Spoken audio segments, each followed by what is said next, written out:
Firm58 provides a SaaS-based trade platform that makes trade operations easier in the capital markets. It is based on web financial management software solutions and broker-dealer financial software solutions. It is an easy-to-access and more cost-effective software for traders. This lesson will focus on customer directory, the process and data records, data integration, checkloadday, queue summary, and its navigations.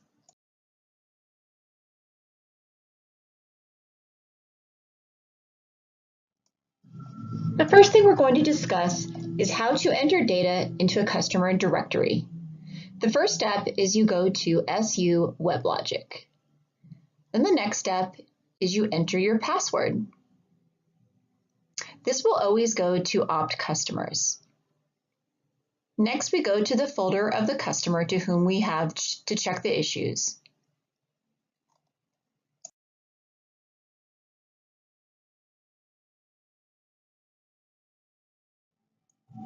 It is important to note that there are many customer directory folders.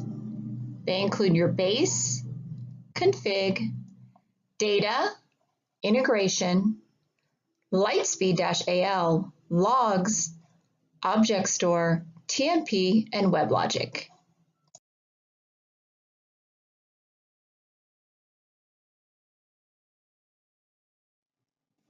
Here we will talk about the processes for the data record. The first step is to connect to our VPN server. And we go to opt for customers. The customer directory will appear with the customer name. Choose the customer who faces issues with their loading process. Under every customer directory, there is a folder called integration. Under integration, we have a script folder. Every customer scripts have checkloadday.sh.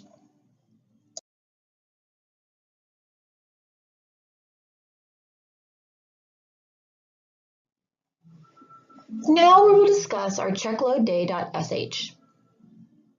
The first step, again, is logging into our customer directory.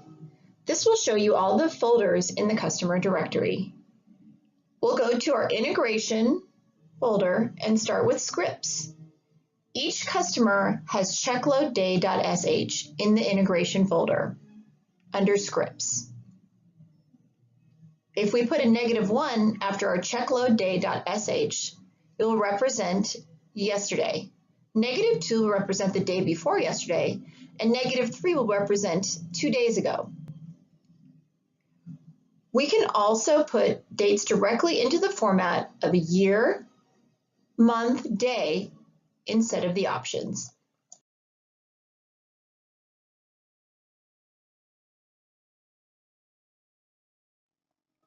Checkloadday.sh. The checkloadday.sh requires a number like the year, which is 2018, the month, which is July 07, and the day, which is 12. Here, the first 4 numbers represent the year, the next 2 numbers represent the month, and the final 2 numbers represent the date. This process is to check whether files are in the date record or not found at all. We can either notify issues to contact support, firm58, or contact the vendor directly. All the application in the data record should be approximately arriving at the central time zone.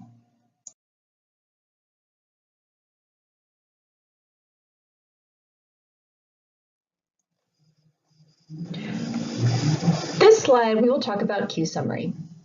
Our queue summary should be monitored throughout the day to ensure that all messages are passed through to the application without any DLQ, which is an acronym for dead letter queue errors.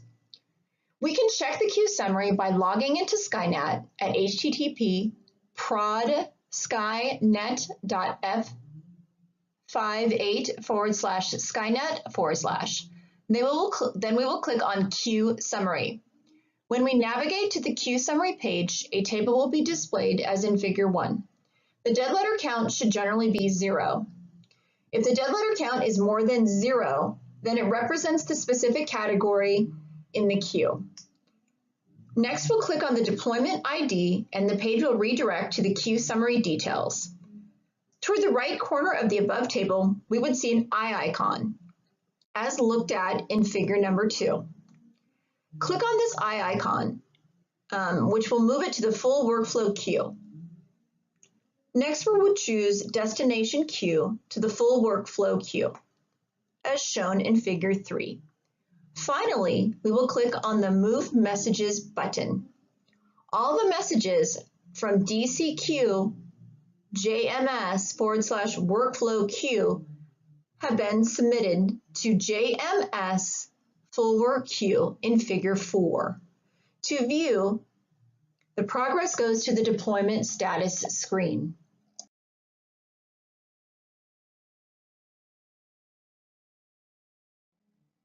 Thank you for reviewing these slides. Select Next to take the 21 question assessments of the knowledge reviewed.